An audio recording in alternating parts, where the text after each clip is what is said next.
Mesdames et messieurs, mesdemoiselles, bonjour. Alors bienvenue à ce séminaire, un de plus, dont le titre est « Du militant à l'équilibriste » et qui va vous parler du travail dans le secteur jeunesse en 2016. D'ailleurs, le temps qu'on en parle, les choses auront encore changé et tout sera à rediscuter.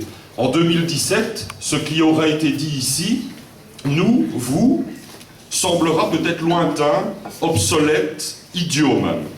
Travailler dans le secteur de la jeunesse sera peut-être devenu un geste commercial, orienté résultat, ou alors il nous sera demandé d'occuper les jeunes à colorier sans dépasser, à relier 60 points qui formeront un beau dessin représentant un beau smartphone full option, car pendant que les jeunes seront à l'AMJ, ils ne seront pas dans les bistrots. En attendant, on va tenter de faire le point, de cerner les enjeux qui nous animent et nous rassemblent aujourd'hui. On va tenter d'ouvrir avec vous la réflexion sur ce sujet très vaste, c'est pas facile à dire ça, sur ce sujet très vaste, mais très enthousiasmant. Nous espérons que vous aurez à cœur de partager nos ressentis, de partager vos ressentis, vos envies et vos pensées sur ce qui fait du travailleur jeunesse un militant et un équilibriste. Vanessa, Nathalie, Livia, David et moi, tous coordinateurs de maisons de jeunes sous la férule de Julie, notre formatrice en chef, nous arrivons au terme de notre BAGIC. Vous savez, ce brevet de natation pour nager dans les eaux troubles des institutions culturelles. Nous arrivons donc au terme de notre BAGIC et c'est peu dire que nous sommes plus intelligents, mais aussi plus fatigués que quand ça a commencé en septembre 2014. Car on nous avait menti dès le début de l'aventure. Une vraie honte. À chaque fois qu'on nous annonçait un module, on nous l'agrémentait de la phrase « Ne vous inquiétez pas, hein, l'objectif n'est pas de faire de vous des... » Et là, vous mettez au choix les mots « expert comptable, juriste, psychologue, chargé de com, gestionnaire de ressources humaines, etc. » Pourtant, c'est bien ça que Julie, avec la complicité de tout un tas de formateurs vicieux, a fait de nous. Et en tout cas, c'est ce qu'elle a tenté de faire. Mais c'est vrai après tout, et c'est pour ça qu'on ne lui en veut pas tellement, finalement, on doit être tout ça pour faire dans la coordination des maisons de jeunes. On doit être expert en tout, capable de passer de l'animation d'un atelier mini-foot à la tenue des comptes de l'institution, en passant par l'entrevue avec un jeune qui vient de quitter papa-maman et qui menace de se faire sauter avec l'hôtel de ville et ses occupants si on ne lui trouve pas un boulot dans le 3 minutes, ou alors éventuellement le dernier Call of Duty sur PS4. Bon, ça c'est pour le mauvais côté des choses. Tout n'est pas tout noir non plus. Par exemple, on doit être heureux déjà d'avoir un boulot. Un autre exemple, c'est que travailler dans le secteur jeunesse, eh bien c'est bien. Non, allez, je déconne. Bon, alors, on ne serait même pas ici si la seule chose qui nous ébougeait dans le secteur, c'était notre salaire, lui aussi assez déconnant par ailleurs. Bon, allez, je reprends. Le chef d'orchestre, c'est un coordinateur. C'est celui qui réunit les innombrables talents vers un objectif de perfection et de plaisir. De là à dire que le coordinateur est un chef d'orchestre, il n'y a qu'un pas. Il doit connaître toutes les partitions, toutes les limites, tous les points forts de chacun. Il doit combiner les différences et articuler les rythmes de chacun aussi. L'harmonie de son centre est en jeu. Presque fini, en fait je l'ai en double. Voilà, ça c'est... Voilà, il a ça. Le travailleur dans le secteur jeunesse doit être multipolyvalent, archi-polyvalent, super hyper polyvalent. Et plus il l'est, plus on lui en demande et plus autour de lui les gens sont exigeants de son talent. Ça aussi. Et notre engagement doit être à l'avenant. Un engagement citoyen pour que tout le monde veut changer ait une chance effectivement de devenir meilleur. Nous sommes normalement tous convaincus ici de valeurs comme l'égalité, la démocratie, la liberté d'expression, etc.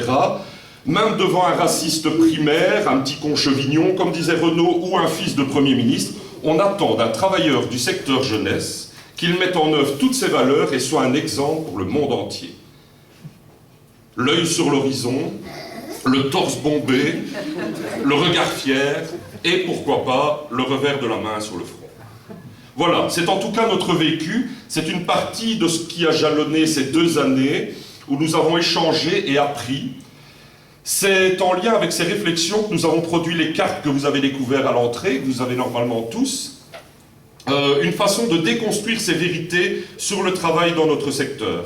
Et si nous voulons avancer, Et ça aussi, nous l'avons appris durant notre formation. Il faut, après avoir défini ce qu'est la situation concrète d'insatisfaction, la remettre en contexte, la confronter à d'autres points de vue, à d'autres opinions, l'éclairer par des théories.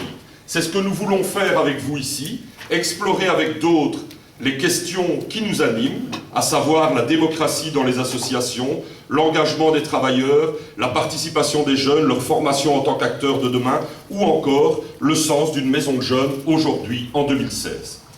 Merci de vous joindre à nous durant cette journée, vous qui, j'en suis sûr, pensez également que travailler dans le secteur jeunesse en 2016, c'est enthousiasmant, crevant, mais enthousiasmant.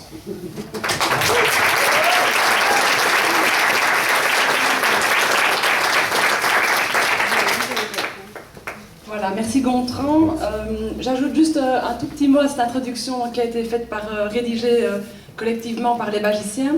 Tout d'abord pour dire que la journée d'aujourd'hui et le Bagic Jeunesse dans lequel elle s'inscrit sont organisés par l'Interfédéral des centres de jeunes. L'Interfédéral, c'est un rassemblement de 7 fédérations, la FCJMP, Forgy, la FMJ, le CIEP, le CIDJ, l'Inforjeune et les auberges de jeunesse, qui portent ensemble ce projet de formation pour les cadres du secteur jeunesse. Alors je voulais aussi souligner le travail de ce groupe Bagic qui vient de prendre la parole et la démarche qui a abouti à la journée d'aujourd'hui. Au départ de l'observation de leur réalité de travail, ils ont dressé une série de constats, une série de difficultés vécues, difficultés à mobiliser les jeunes, à faire vivre leur structure de façon participative, à combiner travail administratif, recherche de moyens et quand même une présence sur le terrain aux côtés des jeunes. La difficulté parfois d'appliquer, que ce soit des animateurs, son CA, sur le sens de l'action dans une association de jeunesse. Et il y avait également ce constat commun d'une grande solitude. Du coup, on a voulu travailler ça collectivement et explorer comment on pouvait travailler plus collectivement dans le secteur centre de jeunes. Alors, au cours de leur trajet Bagic, ils ont abordé tous ces sujets. Des formateurs sont venus les outiller sur l'organisation du travail collectif, sur des méthodes pour favoriser celui-ci, sur le décodage d'une série de paradoxes inhérents au métier, comme vous l'avez vu sur les cartes postales, une série aussi de tensions entre les valeurs de notre secteur et les pratiques qu'on met en œuvre au quotidien. Alors aujourd'hui, comme Gontran l'expliquait, l'objectif est vraiment d'élargir la focale, à la fois avec des éclairages plus théoriques, nous avons des intervenants qui nous ont rejoints, mais aussi avec le partage avec d'autres professionnels du secteur de maison de jeunes, mais aussi plus largement du secteur jeunesse. L'idée est vraiment de prendre du recul pour comprendre le contexte dans lequel s'inscrit notre boulot. Nous ne sommes plus dans les années 60, il y a parfois une sorte de fantasme du début du secteur jeunesse, avec les premières maisons de jeunes, des animateurs bénévoles, des jeunes hyper motivés, en quête d'un peu d'air dans un monde qui découvre à peine la jeunesse. En 2016, la société a changé. Les jeunes, leur rapport à la famille, leur rapport au collectif, leur rapport au travail ont évolué. Du coup, la question de l'autonomie se pose différemment, la prise de responsabilité, les choix de vie. Tout notre travail avec les jeunes a évolué, mais notre propre rapport au travail aussi.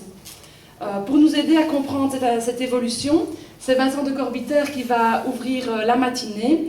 Il sera notre premier intervenant en balayant la question de l'individualisme et de l'évolution de la culture de société dans laquelle nous vivons aujourd'hui. Ensuite, Christian Bouc éclairera comment les métiers du secteur socioculturel ont changé et nous verrons comment le contexte économique, l'évolution du capitalisme, des financements de l'action culturelle et sociale ont eu une influence, toujours une influence sur la façon dont on exerce notre métier. Et puis l'après-midi sera consacré à des ateliers thématiques pour partager sur 3 thématiques plus particulières, la démocratie interne dans les associations, la place du travailleur et les nouvelles formes de travail participatif. Je vous les représenterai en début d'après-midi. Alors voilà, je vous propose à chacun d'entre vous qui vous offrez aujourd'hui un petit temps de recul sur votre action, de repérer dans les présentations de ce matin 2 ou 3 éléments qui...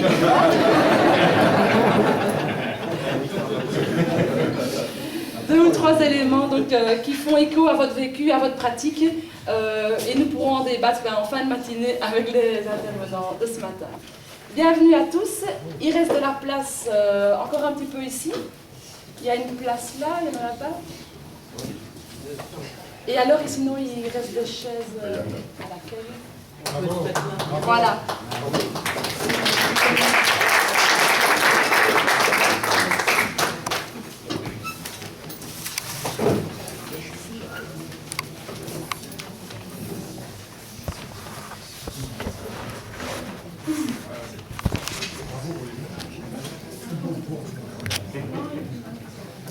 Bien. Bonjour, merci pour votre présence. Merci aux organisateurs pour cette invitation qui me donne l'occasion de, excusez-moi, revenir sur un sujet que j'ai eu l'occasion de traiter à plusieurs reprises ces derniers mois, mais c'est la première fois que je le fais devant un public en quelque sorte de professionnel du thème que je vais évoquer. Donc j'attends de vous d'être peut-être plus critique que le public que j'ai pu rencontrer à d'autres moments. Mon propos sur l'individualisme se fondera tout entier sur un auteur en particulier, un sociologue français peu connu, qui s'appelle Paul Yonet, Y-O-2-N-E-T, décédé en 2011, qui a publié en 2006 un livre intitulé « Le recul de la mort », dans lequel il propose une interprétation d'ensemble de l'individualisme qui est à la fois d'une très grande simplicité et en même temps, je crois, d'une certaine puissance explicative, et donc je vais caler mon propos essentiellement sur celui de cet auteur.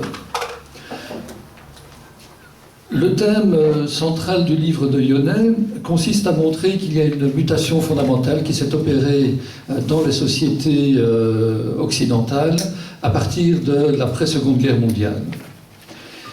Il fonde cette mutation sur, en même temps, une continuité, le fait que l'humanité a tout au long de son histoire poursuivi deux combats de manière permanente, essayé de faire reculer la mort, et dès qu'elle en a eu la possibilité sur le plan économique, essayer de réguler les naissances, de réguler la reproduction. Or, dans les pays occidentaux, ces deux combats ont été gagnés pour l'essentiel après la Seconde Guerre mondiale. Un mot sur la question de la mort. Par comparaison avec le Moyen-Âge, l'espérance de vie aujourd'hui a doublé. On meurt beaucoup plus âgé, on meurt aussi désormais de manière invisible. Les familles sont presque toutes nucléaires, elles réunissent sous le même toit les parents et les enfants, mais plus les grands-parents. Les dernières périodes de la vie sont généralement vécues hors de la famille, loin de chez soi, sont confiées à des institutions spécialisées et à des médecins. Donc la mort s'efface en quelque sorte de la vie familiale des aînés, la quittant prématurément, mais la mort recule aussi à l'autre bout de la chaîne des âges. La mortalité infantile et la mort des femmes en couche sont devenues rarissimes. Et donc, de manière générale, et c'est une nouveauté dans l'histoire de l'humanité, la mort a cessé de hanter la vie. Elle n'est plus ce personnage familier qu'on représentait dans la culture il y a encore quelques siècles. Elle n'est plus une menace permanente. C'est devenu un accident de fin de parcours auquel on se prépare le plus tard possible. Seconde mutation majeure, le contrôle des naissances, qui est aujourd'hui absolu pour l'écrasante majorité des familles. C'est un phénomène qui s'amorce au XVIIIe siècle, en particulier en France, mais les moyens de contraception ne deviennent pleinement efficaces qu'après la Seconde Guerre mondiale, et en particulier dans les années 1960. C'est le moment où le taux de mariage atteint un sommet, et c'est aussi celui où commence à s'imposer un nouveau modèle familial qui se caractérise par un mariage tardif, l'âge n'a pas cessé de reculer, et par un nombre réduit d'enfants. Et donc qui se caractérise plus finement par un mariage et des enfants choisis, et non plus imposés par la coutume ou par la nécessité biologique. Depuis lors, la plupart des couples se limitent à avoir 2 enfants, c'est la moyenne, et la moyenne même inférieure à 2 dans des pays comme l'Allemagne ou le Japon. La famille nucléaire s'impose donc comme le modèle, une famille réduite à un petit nombre de personnes, 2 parents et 2 enfants, voire une mère et 2 enfants. C'est une révolution très simple à comprendre, mais que mais que Yonnet présente de manière insistante parce que pour lui, il ne faut pas la banaliser. Elle répond à un désir ancestral, très ancien dans l'histoire de l'humanité, mais elle s'opère, elle cristallise en quelques décennies et elle constitue du coup une véritable rupture dans l'histoire de l'humanité. Une mutation radicale des conditions de la vie quotidienne et une rupture dans les mentalités qui découlent de ces conditions de la vie quotidienne. À l'époque antérieure où la mort était présente en permanence et où les enfants devaient naître en grand nombre pour assurer les vieux jours des parents, la famille contrôlait étroitement les alliances. Elle imposait sa discipline. Elle veillait à sa propre reproduction, à la transmission des terres, à la perpétuation du patrimoine, à la prise en charge des anciens. La famille, disait-on à l'époque, était la cellule de base de la société. C'était le fondement de la société. Elle assurait la reproduction du social en assurant sa propre reproduction d'une génération à l'autre. Chaque génération se voyait comme étant au service des précédentes et des suivantes. Elle n'était pas censée vivre pour elle-même, mais pour les autres générations et pour la société. Et dès lors, il y a une mutation radicale qui s'opère à partir du moment où la famille nucléaire, le groupe étroit constitué des parents et des enfants, devient sa propre fin et ne se vit plus comme au service des autres. Et Yonnet n'hésite pas à parler à ce propos d'une véritable transgression au regard du modèle jusque-là dominant. Alors, cette mutation a toute une série de conséquences, de bénéficiaires. Par parenthèse, Yonnet cite 3 bénéficiaires, les femmes, le couple et les enfants. Je vous laisse deviner, on peut en discuter pourquoi les hommes, au sens des mâles, ne sont pas des bénéficiaires. Pour ma part, je vais me centrer sur les enfants, les modifications en termes d'éducation et puis les conséquences en termes de sociabilité, de relation au groupe et aux autres. Les enfants peuvent être considérés comme des bénéficiaires de cette mutation parce que la famille, plutôt que cellule de base de la société, devient la cellule de base de l'individu, écrit Yonnet. La famille produit aujourd'hui, pour la première fois, d'authentiques individus qui sont reconnus par les parents dans leur singularité. Car c'est cela même que les parents cherchent dans l'acte de la naissance.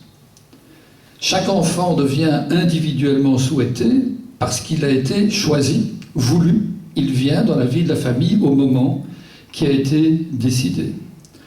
Auparavant, de très nombreux enfants souffraient d'être soit des cadets, soit des filles, d'être venus de surcroît, au-delà de ceux qu'on désirait, ou de n'avoir pas le sexe que l'on aurait voulu voir apparaître. Aujourd'hui que les enfants sont au contraire le résultat d'un choix, la signification de la naissance se modifie. La naissance n'est plus une fatalité biologique ou un acte de continuité sociale. Ce n'est plus la condition de la perpétuation d'une lignée.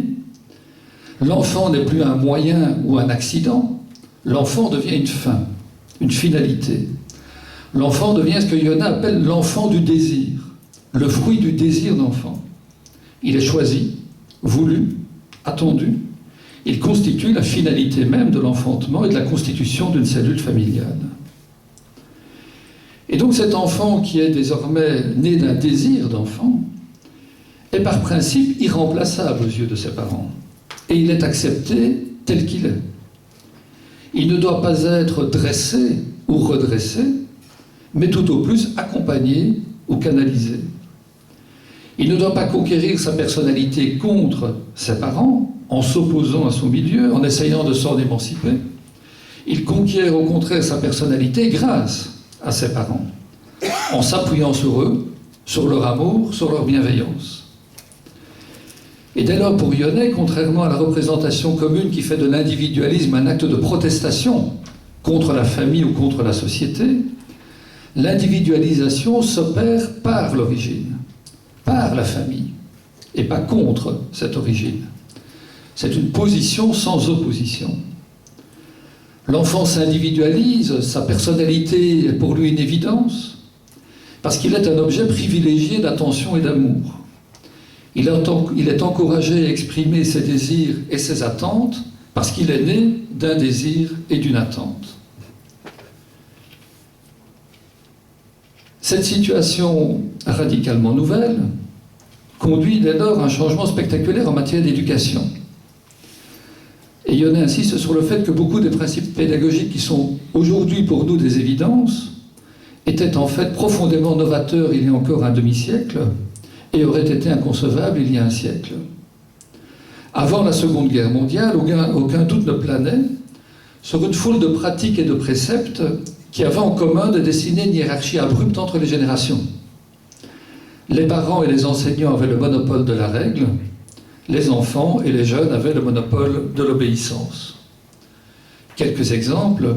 Les repas étaient pris à heure fixe, personne ne quittait la table avant d'en avoir reçu la permission, les règles de la vie en famille ne se négociaient pas, les contraintes scolaires étaient incontestées, et dans les rapports sociaux en général, à une époque, vous pouvez en trouver des témoignages à travers des photos de l'entre-deux-guerres, à une époque où les hommes portaient la moustache et un couvre-chef, et un col-cravate quand ils sortaient, la hiérarchie des métiers, des rangs et des rapports d'autorité se faisait sentir au quotidien et confirmait à l'enfant qu'il était en position subordonnée à l'égard des adultes et de la société en général. Par contraste, on peut résumer la révolution imposée au modèle éducatif par la célèbre formule de Françoise Dolto « Le bébé est une personne ». Dès son plus jeune âge, dans le cadre du nouveau modèle d'éducation qui explose dans l'après-guerre, l'enfant n'est plus l'objet de l'éducation qu'on lui impose, mais le sujet de l'attention qu'on lui prête. Il n'est plus considéré comme le vecteur passif des normes que ses parents tentent de lui inculquer et de lui faire intérioriser.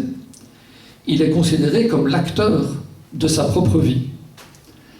La pédagogie n'a plus comme objectif de soumettre l'enfant à des règles, mais de soumettre des règles à l'enfant, de les lui proposer, de le conduire à librement y adhérer, sans le priver d'un droit de critique et de résistance.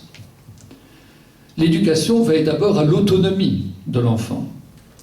Elle n'a plus pour but, comme on le disait fièrement il y a encore quelques générations, de le faire devenir un homme, y compris pour les femmes, de devenir un être de devoir, capable de se forcer à être à la hauteur des circonstances. L'éducation a aujourd'hui pour but de lui permettre d'être lui-même, de s'accomplir, de s'épanouir, d'être en accord avec ses désirs profonds, sa personnalité. De verticale, autoritaire et rigide, l'éducation s'est faite horizontale, bienveillante et souple. Et elle n'est plus soustraite à la critique. Les enfants ne se privent pas de contester les parents dès le plus jeune âge, car les parents se laissent contester. Pourquoi en effet s'opposeraient-ils aux désirs de leurs enfants? Pourquoi essaieraient-ils de leur imposer leur loi d'adulte? Puisqu'ils ont précisément désiré ces enfants, c'est-à-dire désiré leur épanouissement et donc leur autonomie. Comme le note Yonnet, je le cite, « que l'enfant soit devenu l'enfant du désir d'enfant est à la source de la fantastique crise de l'interdit qui frappe les sociétés contemporaines. Cette crise est le prix à payer pour le culte de l'autonomie de l'enfant qui caractérise notre société et qui est devenu un impératif pédagogique, un stéréotype qu'on ne songe même plus à contester. Les parents résistent mal à l'auto-affirmation de leur enfant. Ils respectent sa personnalité et ses désirs puisqu'ils ont voulu avoir affaire à cet être nouveau et imprévisible. Ils n'ont pas de motif de s'opposer à un désir qui est né de leur propre désir, à la protestation d'une vie qui est née de leur volonté de donner la vie. Pour nombre de parents, les règles et les interdits, les obligations et les frustrations ne peuvent être imposées que si les enfants sont en mesure de les accepter, de les comprendre, ou que si les parents, à tout le moins, se sentent capables de les justifier, de les expliquer, de les légitimer.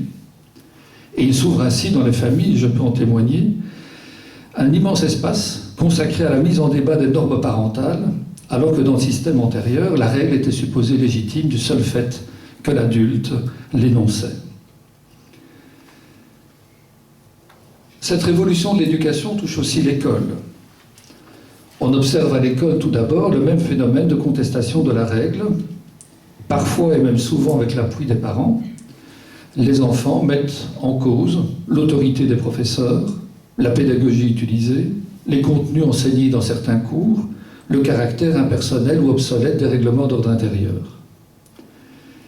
L'école elle-même ne se donne plus pour mission aujourd'hui d'imposer des savoirs et des règles, mais de former des citoyens critiques, autonomes, responsables, acteurs de leur propre vie, épanouis, et j'en passe. L'habillement des enseignants ressemble de plus en plus à celui des élèves. Il n'y a plus d'estrade dans les salles de classe. Le droit à poser des questions, à émettre des critiques, à lancer des débats est très largement répandu. La pédagogie favorise la recherche, le travail en équipe, la réflexion à partir de situations concrètes, plutôt que la transmission de savoirs impersonnels. Un phénomène inédit émerge ainsi. Jusque-là, l'éducation avait toujours eu pour but principal d'éduquer à des normes, au besoin par le moyen de rituels. Elle avait pour but d'apprendre aux individus le petit niveau d'indépendance admissible à l'égard des normes, alors qu'aujourd'hui, pour la première fois dans l'histoire, on voit apparaître une religion de la formation qui prétend ordonner aux éduqués, aux élèves, aux apprenants, de devenir précocement des émetteurs libres de la norme. L'éducation est censée leur apprendre à être eux-mêmes leurs législateurs. L'autonomie signifie se donner sa propre norme. Et en conséquence, l'école aujourd'hui n'est plus vécue, conçue comme une enclave, comme un temple de la transmission coupé de la société, mais comme un lieu de vie parmi d'autres, dans lequel on accorde la plus grande importance à l'épanouissement social et personnel des enfants. Les classes de primaire, par exemple, accueillent sur leurs murs des dessins et des photos, et plus des cartes de géographie ou des lignes du temps. On fête les anniversaires des enfants à l'école. Ils sont traités chacun comme des êtres précieux dont la personnalité mérite le respect. Voilà pour, en un premier temps, la transformation globale du rapport de l'enfant à ses éducateurs. Je voudrais dans un deuxième temps vous proposer à partir de Yonnet un certain nombre d'éléments de compréhension, d'interprétation des conséquences de ce phénomène sur le rapport de l'individu aux autres, au groupe, au collectif sous leurs différentes formes. La thèse centrale de Yonnet, qui me paraît intéressante parce que rarement défendue, consiste à dire que l'individualisme contemporain n'implique pas du tout un repli de l'individu sur lui-même, et encore moins une crise de la famille, comme on le dit assez souvent. Pour Yonnet, c'est une de ses premières thèses originales, il n'y a pas de crise de la famille.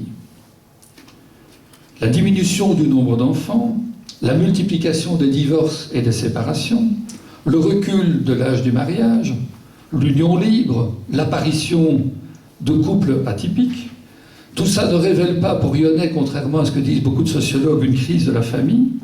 Tout cela est au contraire la conséquence d'un surinvestissement dans la cellule familiale. Le modèle famille ne s'est jamais si bien porté, les enquêtes d'opinion en témoignent. Les enfants, certes, naissent en moindre proportion, mais parce qu'ils sont désormais le fruit d'un désir arrivé à maturité. Des couples qui, à d'autres époques, n'auraient pas pu imaginer fonder une famille en revendiquent le droit à grands cris. L'épanouissement que l'on attend de la famille conduit à s'engager dans une nouvelle union et dans de nouvelles naissances aussitôt après une séparation. Les séparations et les divorces eux-mêmes, en fait, sont pour Yonnet le reflet du surinvestissement dans le cocon familial. On divorce ou l'on se quitte parce que l'on attendait mieux de la vie familiale et conjugale. On brise l'unité d'un ménage parce qu'on ne veut pas se contenter de ce qu'il apporte. Deuxième élément que Yonnet permet d'interpréter, le fait qu'une critique virulente de la famille se soit développée, notamment dans les années 1960.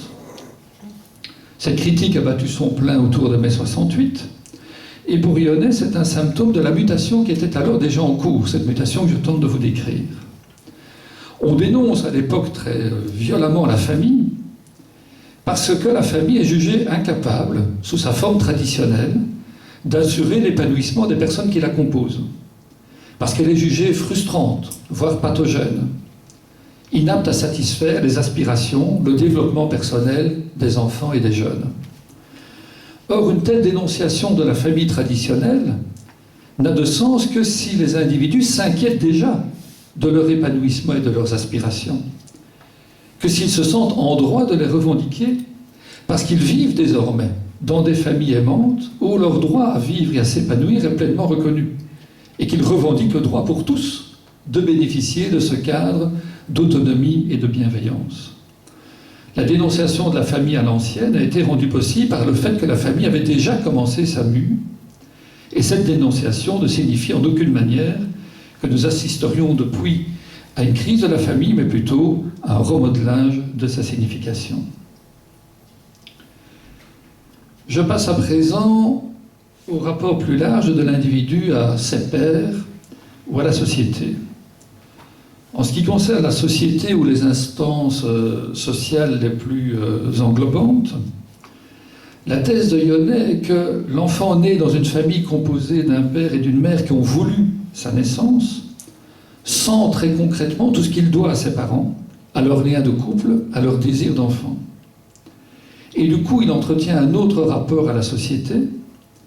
Il sent qu'il a été créé dans et par la famille, et ne sent pas le moins du monde ce qu'il pourra avoir comme dette ou comme dépendance à l'égard de la société dans sa globalité. Et il nie en être le produit ou le reflet, et il n'accepte pas son autorité. Non pas, Yonnet y insiste, parce que cet individualiste, par définition, se vivrait en dehors des autres, coupé du groupe, ou se dresserait forcément contre les autres. Yonnet y insiste, l'individu né du désir d'enfant ne vit ni sans les autres, ni contre les autres, puisqu'il est né des autres, puisqu'il est né de l'amour et du désir que ses enfants avaient à son égard avant même sa naissance. Cet individu contemporain n'est donc pas délié des autres en général, mais il est mal à l'aise et ne se sent aucune affinité à l'égard des institutions impersonnelles, des cadres sociaux aux yeux desquels il n'est qu'un anonyme, qu'un citoyen ordinaire, qu'un administré, qu'un pion, un élément sans importance. Et ça se traduit en particulier dans ce qu'on appelle dans le jargon sociologique la crise des grandes instances de socialisation collective, la désaffection qui frappe l'État, l'Église, l'armée, les syndicats, l'école, les partis politiques et quelques autres. L'individu né de l'amour de ses parents et de leur désir d'enfant se vit comme un être qui était attendu dans sa singularité. Il a toujours été reconnu et il a appris très tôt qu'il pouvait exprimer ses désirs, faire valoir sa différence et défendre ses exigences. Et dès lors, sans même devoir y réfléchir, il admet difficilement de devoir dépendre d'une collectivité extérieure et de devoir en suivre la ligne, les règles, les préceptes ou la direction politique.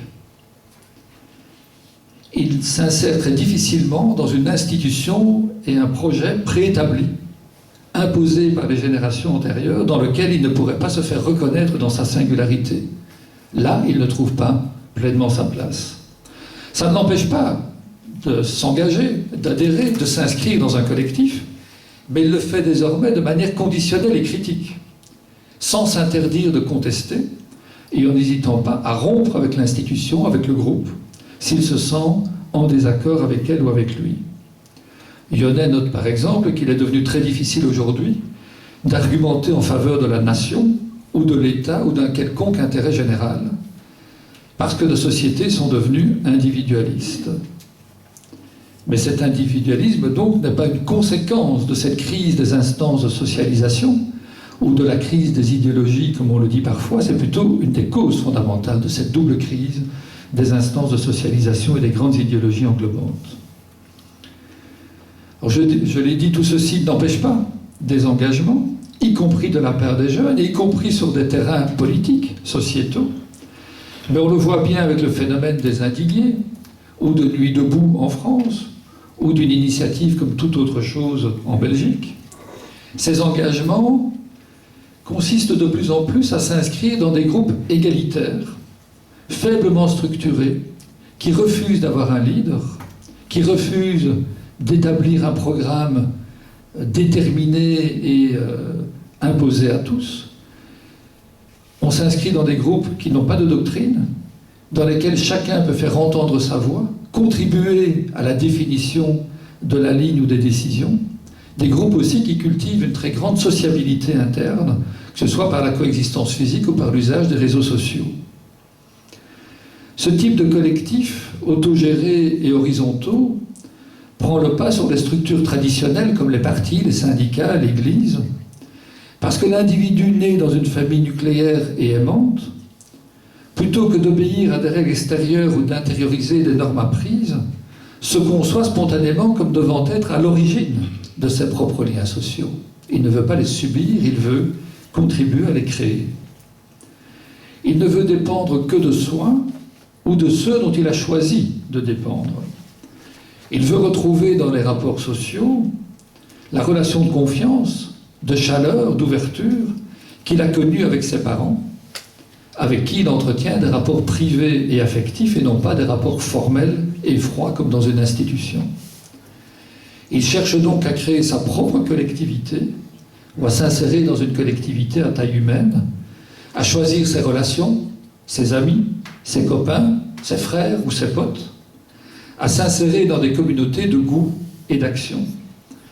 Dans ce qu'un autre sociologue français relativement peu connu, Michel Maffezoli, avait appelé en 1988 des tribus.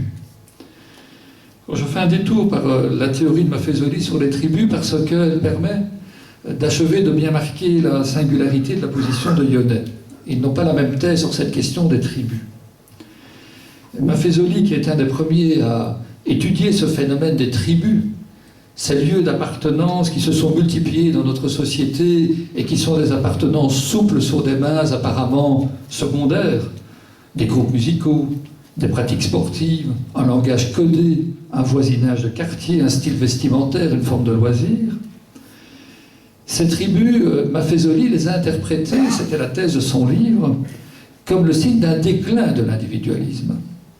Comme le fait que la poussée individualiste d'après-guerre commençait déjà à refluer à la fin du XXe siècle, puisque, observait-il, on voit ces individus tenir à s'insérer, à s'inscrire dans des groupes, à vivre des émotions en commun. Et Maffezoli voyait dans cette intense création de liens sociaux le signe donc du début du déclin de l'individualisme. Pour Yonnet, cette interprétation du phénomène des tribus est un contresens et dénote une mauvaise compréhension de l'individualisme et de ses causes. Yonnet n'oppose pas l'affirmation de l'individu à son insertion dans le groupe, comme le fait Maffezoli. Pour Yonnet, pour toutes les raisons que je viens de développer, l'individu est un produit du groupe, et en particulier de la famille. L'individu tient son existence, son assurance, son épanouissement, son arrogance aussi, du désir, du regard, de l'amour et de la bienveillance de son groupe primaire, à savoir la famille. Cet individu qui se pense comme une personne, avec sa singularité, ses désirs profonds, est le fruit des autres que soi, le fruit de ceux qui ont voulu son existence. Et donc pour Yonnet, il n'y a aucun sens à opposer l'individu au groupe. L'éclosion de l'individualisme et l'appartenance à un collectif, comme le fait Maffezoli. Pour Yonnet, la volonté d'appartenance à un groupe empreint de chaleur humaine et fonctionnant sur la base de la reconnaissance mutuelle est la conséquence directe du mode de construction de l'individu contemporain. L'individu qui est né du désir d'enfant, qui a été porté, construit, accompagné au jour le jour par l'affection de ses parents et de son frère ou sa sœur, n'est pas mu par le désir d'être seul, mais par la crainte d'être seul, c'est-à-dire de n'être plus désiré par personne. Son exigence d'autonomie, le droit qu'il affirme très crânement à faire ce qu'il veut, n'enlève rien à son désir de rester l'objet du désir des autres, à sa volonté de perpétuer, dans les rapports qu'il entretient avec ses pairs, cette reconnaissance pleine de générosité qu'il a toujours connue dans le cocon familial. D'où une tension majeure sur laquelle Yonnet insiste. Cet individu est à la fois résolument autonome, soucieux de ne rien devoir à personne, de ne pas devoir se soumettre au choix des autres, de ne pas être bridé par les autres, et en même temps profondément hétéronome, dépendant de la volonté des autres, dépendant de leur acceptation, de leur approbation. Et c'est précisément ce double jeu de l'autonomie et de l'hétéronomie, de l'affirmation de soi par soi et de la nécessité de trouver une approbation de la part d'autrui. C'est ce double jeu que l'on retrouve au cœur des tribus observées par Maffezoli. Ces tribus se développent parce qu'elles permettent de concilier l'autonomie et la reconnaissance, l'affirmation de soi et la bienveillance des autres, la liberté personnelle et la solidarité du groupe, l'épanouissement de la singularité individuelle et la chaleur de l'entre-soi. Dans le même esprit, on peut se risquer d'évoquer un phénomène que Yonnet ne développe pas parce qu'en 2006, il n'était pas encore observable, donc là c'est moi qui ajoute ceci à son propos. On peut se risquer à proposer une interprétation du phénomène des réseaux sociaux. Vous le savez, aujourd'hui, l'activité principale sur Internet ne consiste plus à chercher des informations, c'est devenu tout à fait secondaire. L'essentiel, ce sont les actions massives de partage, de recommandation, de transfert viral d'une donnée ou d'un avis à toute une communauté et de cette communauté vers d'autres communautés. Sur le web, une foule de contenus, de propositions sont soumis aux autres, inscrits sur un mur, envoyés, postés, tweetés, retweetés, offerts à l'approbation ou à la désapprobation du réseau et des amis. Comme si chacun se faisait le réceptacle volontaire à la limite du masochisme, du jugement d'autrui. Et je dis à la limite du masochisme parce que ce sont souvent des contenus très intimes, assez délicats que l'on soumet au regard d'autrui. Et de même que l'on se prête au jugement de l'autre, chacun se donne sur le web le droit de juger, de liker ou de ne pas liker, de recommander ou de dénoncer, de transférer à son tour ou de bloquer, pour son compte propre, la chaîne des renvois. On présente souvent notre époque comme dominée par l'indifférence ou par le relativisme. Or, il semble que jamais les individus n'ont semblé aussi soucieux de juger et d'être jugés, d'approuver et de condamner, de faire connaître et de se faire reconnaître. Et à une échelle sans précédent, puisque cela concerne virtuellement l'humanité entière. Et dès lors, une mutation d'une telle ampleur doit répondre à une attente, et on peut l'interpréter à partir de Yonnet. Dès l'enfance, le jugement des pairs, des membres du même groupe d'âge, devient essentiel, comme s'il fallait absolument se faire reconnaître et aimer par d'autres personnes que les parents pour confirmer et pour prolonger sa centralité. On le sait, la recherche de contact et d'approbation à travers le web est un jeu dangereux, qui conduit parfois à des lynchages, voire au suicide de la victime, et donc une telle prise de risque doit répondre à une motivation caractéristique de l'époque. Tout se présente comme si le fait d'avoir été plongé dès l'enfance dans un bain de désir et de bienveillance avait créé une sorte d'addiction à la reconnaissance. La nécessité inquiète d'élargir l'approbation reçue à l'ensemble de ses relations, de recevoir ce qu'on pourrait appeler des caresses virtuelles, de retrouver partout, avec tous, à propos de tout et de n'importe quoi, la chaleur et l'entre-soi du cocon familial. Au Moyen-Âge, la personne s'inquiétait de respecter les règles de la société et de ne pas être condamnée par Dieu au moment du jugement dernier. Il fallait se rendre conforme à deux types de regards extérieurs, les normes sociales et Dieu. Par la suite, l'inquiétude de l'individu à l'égard des normes s'est intériorisée. À l'époque de Freud, c'est un jugement de soi-même sur soi-même qui était en jeu. L'individu se jugeait à partir des normes sociales qu'il avait incorporées dans l'enfance dans ce que Freud appelait son surmoi, son inconscient moral. Aujourd'hui, l'inquiétude se focalise à nouveau sur l'extérieur, et donc sur une source de gratification ou d'approbation aléatoire. Le jugement des autres, aussi imprévisible que celui de Dieu, jamais pleinement rassurant, puisque par principe il est soumis à l'arbitraire de chacun de ceux qui vont approuver ou ne pas le faire. Ce jugement peut varier au gré de l'image que l'on expose et de la composition du groupe auquel on s'adresse. Je termine cet exposé en prolongeant le mouvement que je viens d'amorcer. Vous avez senti qu'à travers la lecture très partielle, évidemment, très orienté que je fais du phénomène des réseaux sociaux, il y a des dimensions pathologiques qui sont inhérentes, spécifiques à l'individualisme contemporain. Comme toute forme sociale dominante, elle a ses effets potentiellement pervers. Dans le livre de Yonnet, j'y reviendrai pour conclure, la liste des pathologies de l'individualisme est assez longue. Je n'ai pas le temps et ce n'est pas le lieu ici de les passer en revue, mais il y en a deux sur lesquels je voudrais dire quelques mots pour conclure. Première pathologie, et on pourrait sans doute la relier indirectement, mais je crois essentiellement au phénomène qu'il est convenu d'appeler la radicalisation, le radicalisme. Première pathologie, l'individualisme génère une angoisse qui lui est tout à fait particulière. Cet individu autonome que l'éducation contemporaine a pour mission de forger, et que l'on se représente souvent naïvement comme le summum d'une personnalité accomplie, épanouie, cet individu autonome est aussi profondément indéterminé, incertain. Il ne sait pas qui il est et il ne sait pas ce que l'on attend de lui. Le règne de l'individu autonome fait disparaître la double structuration traditionnelle de la personnalité qui avait cours jusque-là, qui était une structuration par la discipline et par la culpabilité.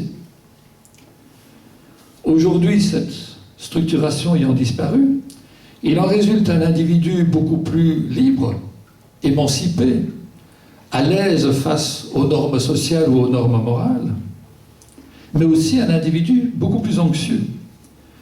Car s'il est libre à l'égard de normes sociales qui sont devenues assez souples, il y a tout de même une norme qui s'impose à lui en filigrane et de manière assistante, c'est celle d'être un individu précisément digne de ce nom, digne de l'autonomie qu'on a voulu lui accorder. On exige de cet individu contemporain d'être en permanence à la hauteur de lui-même. Il doit se réaliser, il doit s'exprimer, il doit rejoindre son être profond, il doit faire valoir son autonomie. Et à cet individu qui ne sait pas qui il est, puisqu'on n'a pas cherché à définir, à donner des contours à sa personnalité, il est demandé en outre non seulement d'être autonome, mais de se sentir heureux d'être ce qu'il est. Il lui est demandé de faire de la construction de son bonheur sa tâche la plus éminente. Et tous les magazines, singulièrement à l'approche de l'été, mais aussi des fêtes, lui rappellent qu'il doit être épanoui, bien dans ses baskets, cool, heureux de vivre, en accord avec lui-même, avec son travail, avec son conjoint, avec sa sexualité, avec ses enfants, avec sa famille, avec son mode de vie, avec ses valeurs. En fait, une triple exigence s'abat sur l'individu contemporain. Il doit être authentique, semblable à lui-même, donc il doit être indépendant des contraintes sociales, deuxième imposition, et donc il doit être étayé sur lui-même. Il ne peut se fonder que sur lui-même. Il doit se façonner de ses propres mains. Il doit être adossé à ses propres capacités. Et c'est aujourd'hui un signe de faiblesse ou d'aliénation dans notre société que d'être dépendant des autres. L'autonomie est un impératif. La liberté est une contrainte. Et donc cet individu est soumis à une responsabilité insigne et source d'angoisse, et une responsabilité qui n'a pas de terme prévisible parce qu'il n'y a pas de critères permettant d'assurer à l'individu qu'il a accompli sa mission. Que veut dire être soi-même? Deuxième pathologie que j'évoque rapidement avant de conclure, à partir de cette angoisse, de cette difficulté à répondre à l'impératif social de l'autonomie, à partir de cette angoisse naissent de nouvelles formes de dépendance caractéristiques, elles aussi, de l'individualisme contemporain. Une des premières formes de dépendance que je voudrais évoquer, c'est pour moi la plus frappante, c'est la mode de coach. Un terme que l'on entend de manière de plus en plus insistante. Mais avant que l'on parle des coachs, on avait vu apparaître toute une série de nouvelles professions tout à fait caractéristiques de notre époque, inconnues jusque-là. Le conseiller conjugal, le sexologue, le psychothérapeute, le psychopédiatre, sans parler d'un certain nombre de guides spirituels, religieux et autres. Pourquoi des coachs? Parce que le coach, c'est celui qui permet de desserrer l'étreinte. C'est celui qui permet de ne pas être seul dans cette difficile construction de son propre bonheur. C'est celui qui permet de retrouver le confort inhérent à des conseils et à des règles venant de l'extérieur, d'autrui. Et il est frappant pour moi que notre époque hyper-individualiste ait inventé une nouvelle forme d'autorité et de dépendance les coachs, comme si elles nous avaient lancés dans une quête trop difficile pour nos faibles moyens. Parce que l'individu qui doit se fabriquer lui-même est fragile, fatigué par sa souveraineté, on doute quant à ses capacités, alourdi par cette responsabilité que constitue l'édification de son être, il a besoin d'aide pour se construire, et je crois que la vogue des coachs vient de là. Dernière pathologie étroitement liée à celle-ci que je voudrais évoquer, l'usage des drogues. Et les drogues entendues non pas dans leur pratique récréative, mais plutôt comme des équivalents des psychotropes, qui sont par ailleurs aussi tout à fait caractéristiques de l'époque. L'usage des drogues traduit aussi cette nouvelle dépendance.